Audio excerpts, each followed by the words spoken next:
June 30, 2022, araw nang maupo bilang pang-15 pangalawang Pangulo ng Republika ang tinaguriang Iron Lady of the South na si Sara Duterte o mas kilala sa tawag na Inday Sara. Si Inday Sara ang naging pinakabatang Vice Presidente sa kasaysayan ng Pilipinas kung saan nasa 44 na taong gulang lamang ito nang siya'y mahalal. Ngunit bago pa man nakuha ni Sara ang national position, una na ito naging mayor ng Davao taong 2010 kung saan naging kauna-unahang ring babae at pinakabatang nahalal na mayor sa kasaysayan ng Davao.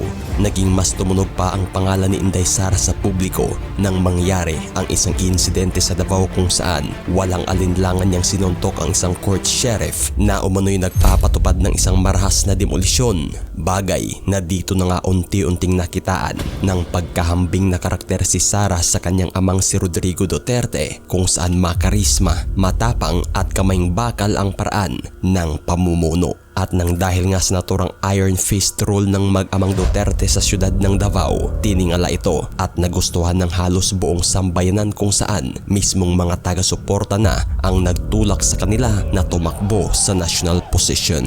Kaya ngayon ay ating tatalakayin at alamin ang makabuluhang storya ng buhay ni Inday Sara Duterte at ang mismong tagumpay nitong nagawa sa mundo ng politika.